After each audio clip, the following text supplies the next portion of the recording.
Assalamualaikum warahmatullahi wabarakatuh. A'udzubillahi minasyaitonir rajim. Bismillahirrahmanirrahim. Alhamdulillahilladzi hadana lihada wa ma kunna linahtadiya laula an hadanallah. Asyhadu an la ilaha illallah wa la syarikalah wa asyhadu anna Muhammadan abduhu wa rasuluhu la nabiyya ba'dah. A'udzubillahi minasyaitonir rajim. Bismillahirrahmanirrahim. Ya ayyuhalladzina amanu dzkurullaha dzikran katsira wasabbihu bukrata wa asilah. Amma ba'd. Para jamaah haji kolbu, para muridin, Bapak Ibu sekalian, atas izin guru-guru kita, saya akan menyampaikan kitab Minahus Saniyah sebagai keterangan dari kitab Wasiatul Mustafa. Dan alhamdulillah pada hari ini kita di ujung dari kitab ini, dan ini adalah hari terakhir, materi terakhir dalam kitab Minahus Saniyah. Untuk itu mari kita bersyukur alhamdulillah rabbil alamin ala kulli halin wa nimatin, dan senantiasa bersolawat Allahumma sholli ala sayyidina Muhammad wa ala alihi wa ashabihi. Para salikin rahmatullah, di akhir dari kitab ini kesimpulannya dua dalam hal berzikir. Satu, zikir yang secara pribadi sebaiknya dilakukan dengan sir fil qalbi, biar lebih mantap, mempunyai internalisasi nilai, dan itu menghunjam di dalam hati. Tapi jikalau kita bersama-sama dalam satu majelis, zikir dilakukan dengan penuh ketakdiman dengan memakai suara. Ini dari Syekh Wahab Sa'roni, karena beliau adalah dari Sadziliyah. Sedangkan kalau dari mana, dari Naqsyabandi seperti yang saya ikuti, maka itu sir, ya itu dalam pribadi, tapi bilisan, tapi tidak keras, tapi dengan penuh hikmah. Kira-kira seperti itu. Dan mari kita melanjutkan. Wa qala al-mu'allif fi hadzal kitab wa nahru bima bi ulumiyya fid darain. A'udzubillahi minasyaitonir rajim. Bismillahirrahmanirrahim. Wa qad sabahal Imam Ghazali rahimahullahu taala dzikrul insani wahdah wa dzikrul jamaah, maka sungguh telah menyerukan berzikirnya seseorang yang sendirian dan berjamaah itu bi adzanil munfaridi wa adzanil jamaah. Diibaratkan oleh Imam Ghazali seperti adzan sendiri dan adzan bersama-sama. Ini perumpamaannya. Jadi kalau sendiri lebih pelan, kalau lagi banyak maka harus keras, karena untuk memanggil yang lain. Waqala, dan Imam Ghazali juga mengatakan fakama an aswatil muadzinina jamaah, maka sebagaimana bahwa saudara berupa muadzin yang sedang dengan berjamaah, taqta'u jirmal hawai aktsara min sauti muadzinil wahidah, itu dapat menyela suara udara lebih banyak dibandingkan suara muadzin. Kira-kira gitu. Jadi kalau menyeru berzikir bersama-sama, majelis taklim, majelis zikir, maka itu ada suara. Kecuali kalau kita sedang tawajuhan. Memang tawajuhan di dalam thariqah Naqsyabandiyah lebih di dalam hati, dalam hal beberapa amalannya, kaifiatnya. Tapi ada juga yang disampaikan secara bersama-sama, khususnya dalam hal berdoa. Kadzalika dzikrul jamaah ala qalbi wahid, begitu seperti halnya pula zikir berjamaah di dalam hati. Aktsaru ta'thiru fi raf'il hujub, lebih pengaruh dalam mengangkat berbagai tabir. Jadi kalau berjamaah maka kita harus ada suara, sehingga kira-kira ini mengetuk langit, biar apa yang kita doakan bersama-sama itu disampai kepada Allah Subhanahu wa taala. Liqaulil haq ta'ala sabbatal quluba bil hijarah. Sebab Allah taala telah menyerupakan al-qalbun bil hijarah. Hati itu seperti batu. Karena itu kalau orang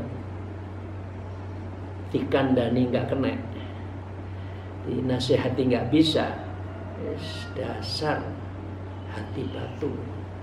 Ya. Karena itu disebut wa qasat qulubum sat, hatinya membeku lebih keras dari batu, misalnya gitu. Nah, wa maklumun, dan hati itu bisa dimaklumi, annal hajara layan khasiru illa biquwatin jamaah.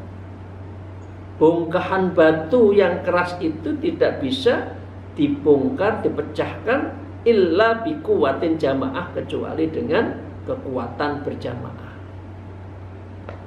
Jadi inilah mengapa pentingnya berorganisasi Ahlus Sunnah wal Jamaah dihimpun di dalam Nahdlatul Ulama ini dalam rangka mendetai dan menangkal dari paham-paham yang non Ahlus Sunnah wal Jamaah melalui kekuatan organisasi. Kita bayangkan kalau di Indonesia tidak ada NU yang bentengi Ahlus Sunnah wal Jamaah, ya nggak ada. Nah, karena itu mengapa bikuwatin jamaah Nahdlatul Ulama baik secara jam'iyah maupun jamaah itu sangat penting. Mustami'ina ala qalbi wahidin, kecuali dibandingkan dengan kekuatan sendiri. Batunya besar, menggunung, keras, kalau diketeki sendiri lama. Nah, karena itu mengapa kita perlu ada majelis zikir di situ, Bapak Ibu sekalian. Jadi Bapak Ibu sekalian, kita berdoa secara bersama-sama, insya Allah itu lebih cepat bisa sampai pada Allah Subhanahu wa taala. Li'annal quwata jamaah asadun, karena kekuatan berjamaah itu lebih kuat, lebih dahsyat min quwati syahsin wahidin, dibandingkan dengan kekuatan satu orang saja. Jadi kalau bapak-bapak ada masalah, mari kita berzikir secara bersama-sama. Itu ya Bapak sekalian mengenai zikir, di mana saat kita berzikir secara sir dan saat mana kita berzikir secara zahar. Kita lebih keras, dan mana yang kita dalam hati. Kalau yang dalam hati itu zikirnya Allah, Allah, Allah ismudzat di dalam hati. Kalau la ilaha illallah zikirnya la ilaha illallah zikirnya nafi isbat bil lisan. Ada suara walaupun lirih yang menghunjam di dalam hati. Para salikin, para muridin rahimakumullah, maka sekarang kita ditanya, fa ingkila, apabila ditanya, dikatakan ayyuma afdalu dzikri la ilaha illallah au ziyadatu Muhammadur Rasulullah.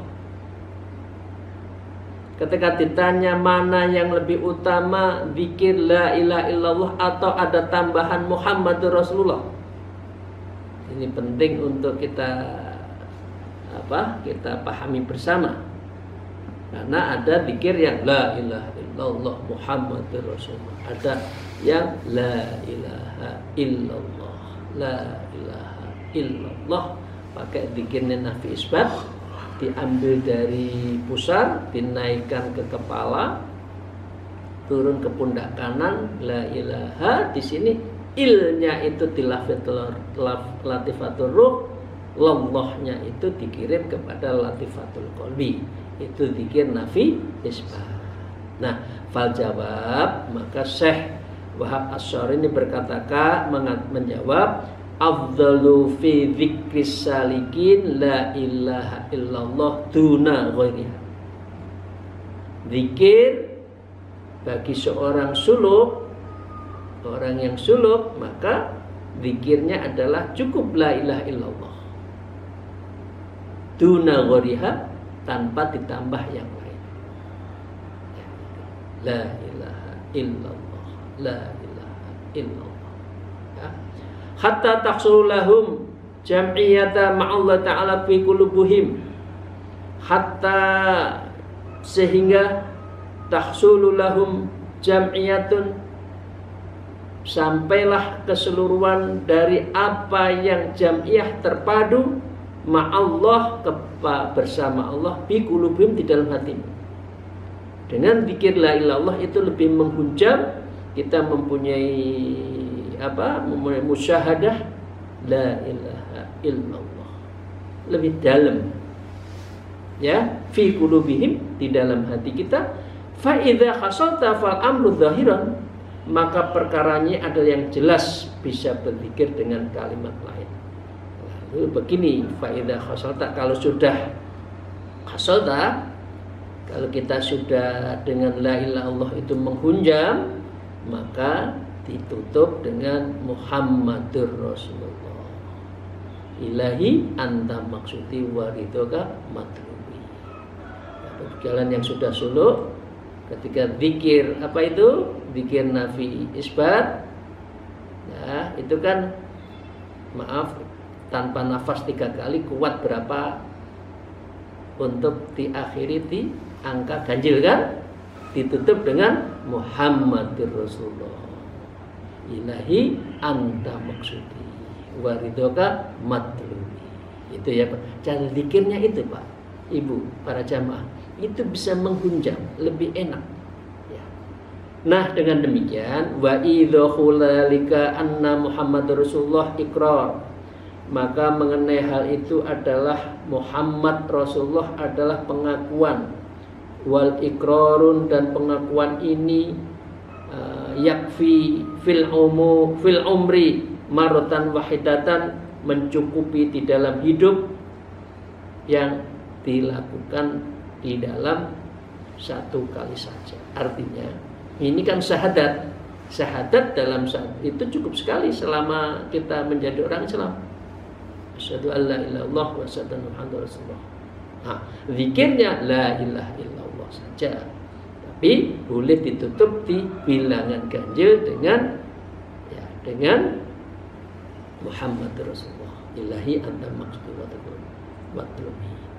Nah, wal maksudu fi tikraril tauhid, dan tujuan mengulang-ulang kalimat tauhid, artinya la ilaha illallah, kasratal jala'i lil hujubin nafsi, adalah memperbanyak terang untuk menyingkap tabir mukasyafah ya kepada Allah, dan apa? Untuk menghilangkan hujubin nafsi, yaitu tabir-tabir hawa nafsu kita, dipecahkan la ilaha illallah.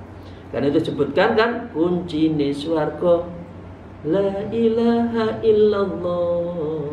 Nah, jadi orang berapapun dia dosanya, begitu menyebut la ilaha illallah, hapuslah dosanya dan dia siap masuk surga. Karena ini dahsyatnya kalimat la ilaha illallah adalah memecahkan kebuntuan ketauhidannya, sehingga beliau bisa mempunyai hak masuk surga. Mangkan akhir kalamu la ilaha illallah dakhalal jannah. Di dalam hadis disebutkan seperti itu. Syekh Al-Mabtuli disebut ma'at ta'zim. Kalau zikir itu dengan mengagungkan, ta'zim, salam ta'zim, salam hormat, penuh dengan kedalaman. Artinya apa? Ayajiba ala dzikri ayastakhdhara azamatal haq tabarakallahu ta'ala. Ya, ini seorang penzikir harus menghadirkan keagungan al-haq tabarakallahu ta'ala. Jadi bukan di dalam mulut saja, tapi hatinya hadir. Nah, pertanyaannya, menghadirkan hati di dalam berzikir, menghadirkan hati di dalam bersolat, dalam sholat, itu yang sulit kalau tidak dilakukan latihan, khususnya bisa dilakukan melalui metode makom wukuf. Nah, kalau sudah wukuf itu biasanya lebih bisa konsentrasi. Jadi penting makom wukuf di dalam makomat stase di dalam Thariqah Naqsabandiyah. Qala Syekh Abu Bakar Al-Kanasi rahimahullah ta'ala, berkata Syekh Abu Bakar Al-Kanani rahimahullah ta'ala, min syarti dzikri ayyushibahu al-ijlalu wa ta'zimu lahu.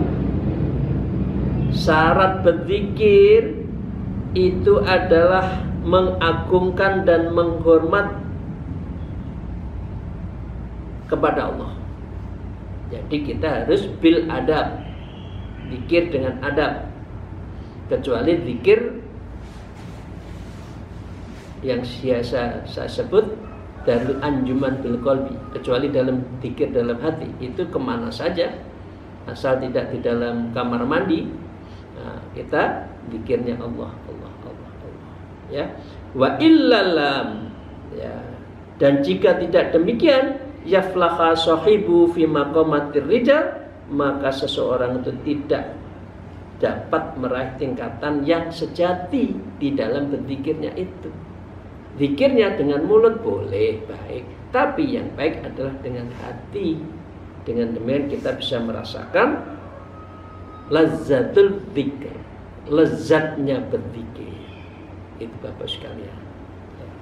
Wa kana yaqulu, dan dalam hal ini beliau berkatakan, wallahu laula annahu ta'ala farada ala dzikrahu, demi Allah, seandainya saja Allah Ta'ala tidak mewajibkan kepadaku berzikir kepadanya, lama tajarratu an adzkurahu ijlalan lahu, pastilah aku tidak akan lancang menyebut namanya karena mengagungkan kepadanya. Tapi zikir itu diperintah. Karena itu saya sebutkan tadi di suratnya kan, ya ayyuhalladzina amanu dzkurullaha dzikron katsira fasabbihu bukratan wa asila. Zikir menyebut nama Allah sebanyak-banyaknya, pagi, siang, sore, malam. Pokoknya zikir sing pateng ya, tidak berhenti.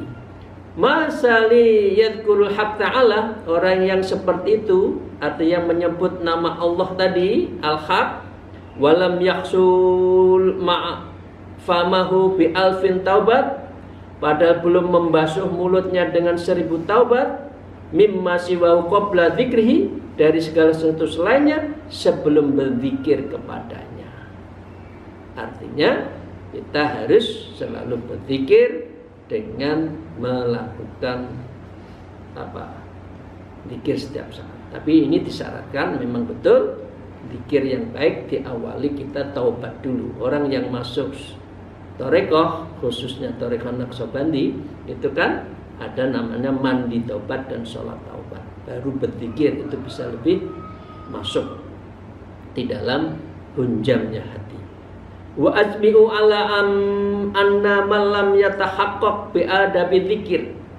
Kalangan ulama menambahkan dan telah bersepakat, wa ajma'u ya ala, maka bi adabi dzikir, orang berzikir itu dengan adab, tata krama, adabul makan, adabul waqtin wa sa'atin wa halin. Dalam keadaan apa, menyebut apa, duduknya seperti apa. Kalau di dalam Thariqah Naqsabandiyah duduknya adalah tawaruk ke kiri kan? Karena para sahabat Rasulullah kalau berjumpa pada Rasulullah duduknya tidak mendingkrang, enggak silo, tidak jigang, tapi tawaruk ke kiri. Tawaruk ke kiri adalah apa? Tasyahud akhir dibalik sambil menundukkan kepala, diarahkan kepada susu kiri 2 jari, dan itulah jantung kita, kemudian dihunjamkan di dalam kita berzikir. Itu bisa menyetrum di dalam seluruh tubuh kita. Jadi mahal adab ya kalau kita zikir. Wa ya isruna adab, sebetulnya zikir itu ada 20 adab. Itu nanti ada kitabnya, Tanwirul Qulub itu ada di dalam kitab Tanwirul Qulub, ada berzikir. Fa ba'idan alail fathah, dengan cara itulah keterbukaan tabir, membuka hati, futuhul qulub itu bisa terlahirkan kalau zikirnya pakai adab. Wa min wajibati dzikir, dan kewajiban berzikir adalah at-taubah min kulli ma la yakni qabla syuru'il fihi, bertaubat dari setiap sesuatu yang tidak berarti sebelum memulai dalam berzikir. Artinya tobat dulu, istighfar dulu yang banyak. Nanti ada mandi tobat sebelum masuk thariqah, dan ada setiap malam sholat taubat. Di sini harus memohon ampun. Itu ya Bapak sekalian. Wa kasratus syukur ba'dah, dan yang kedua harus banyak bersyukur pada Allah. Artinya zikir itu dengan alhamdulillahirabbil alamin ala kulli halin manimatin. Selanjutnya wa adamus syurbi akibah, dan kalau setelah berzikir sebaiknya tidak minum dulu. Ya ini. Wa adamul istighali bi jam'i huquqil khalqi, dan tidak menyibukkan diri dengan semua hak-hak makhluk orang lain. Jadi setelah zikir kontemplasi dulu. Jangan zikir selesai langsung lari cari minum, kemudian langsung bicara dengan teman lain, ngobrol yang tidak ada ujungnya. Nah, itu ya. Jadi dirasakan dulu, dauk dulu, ada rasa, baru kita sauk, ya sauk cinta, rindu untuk berzikir. Kecuali lagi illa makana aunan alas sabri sairi, kecuali ada sesuatu yang wujudnya pertolongan yang atas penempuhan jalan itu. Artinya sesuatu yang darurat boleh, langsung ada teman, ada saudara, ada tamu, boleh kita terima dulu. Wa hadza akhiru ya syarrul ta'ala, dan inilah terakhir Allah Ta'ala ya bijam'ihi alal wasiyatis saniyah, untuk memudahkan, untuk menghimpunnya atas wasiat-wasiat yang luhur. Jadi minahus saniyah kitab ini, dan inti wasiat-wasiat di dalam kitab ini telah disampaikan secara baik di dalam wasiatul Mustafanya Imam Al-Mabduli, dan juga minahus saniyahnya dari Syekh Abdul Wahab As-Sam'ani. Nah Bapak sekalian, demikian, dan ditutup di dalam kitab ini dengan doa. Mari kita aminin bersama-sama. A'udzubillahi minasyaitonirrajim. Bismillahirrahmanirrahim. Allahumma shalli ala sayyidina Muhammad wa ala sayyidina Muhammad. Astaghfirullah, alhamdulillahirabbil alamin. Ya Allah, wa as'alullah ta'ala min fadlihi ayyan fa'a bi kulli man waqafi alaihi wa asturna qada'ikhina fid darain wa alla yu'ajilana bil uqubah wa ayyusalli wa sallim ala sayyidina Muhammad wa ala alihi washabihi ajmain. Ilahi anta maqsudi wa ridhoka madlubi, rabbana atmim lana nurana waghfir lana dzunubana innaka ala kulli syai'in, rabbana atina fid dunya hasanah wa fil akhirati hasanah wa qina adzabannar wa adkhilna jannal ma'bar ya aziz ya ghafar ya rabbal alamin. Saya artikan, wa asallallahu ta'ala min fadlihi, ya Allah aku mohon kepadamu dari berupa anugerah-anugerahmu. Salatnya salat lil fadlillah. Ayyan fa'abi kulli man waqafi alaihi, agar dia memberi manfaat dengan sikap sebab kitab ini dalam hal kita mengkajinya di dalam kitab ini. Wa istura qada'ikhina, dan semoga Allah berkenan menutup terbongkarnya berbagai aib di dunia, fid darain dan akhirat. Jadi kita ditutup aib-aib kita. Wa alla yu'ajilana bil uqubah, dan Allah tidak menyegerakan kepada kami dengan berbagai siksaan. Ya Allah, jauhkan kita dari siksaan. Wa ayyusalli wa sallim, semoga Allah mencurahkan rahmat dan kesejahteraan ala Sayyidina Muhammad, kepada junjungan kita Sayyidina Muhammad, wa ala alihi, dan kepada alihi para keluarganya, wa sahbihi ajmain, dan kepada sahabat secara keseluruhannya. Demikian Bapak sekalian ya, kita sudah selesai kitab Minahus Saniyah. Jadi sholawat yang benar itu sholawat yang lengkap, ada yang untuk keluarganya dan juga kepada sahabatnya. Karena itu biasa disebut Allahumma shalli ala sayyidina Muhammad wa ala alihi wa ashabi. Nah, itu yang lengkap. Sholawat lain boleh, sholawat Jibril bagus, sallallahu ala Muhammad. Tapi sholawat yang lengkap adalah sholawat yang juga menyertakan keluarganya dan para sahabatnya. Allahumma shalli ala sayyidina Muhammad wa ala alihi wa ashabihi. Demikian, terima kasih. Akhirul kalam, alfu minkum, wallahul muwafiq ila aqwamit thariq. Assalamualaikum warahmatullahi wabarakatuh.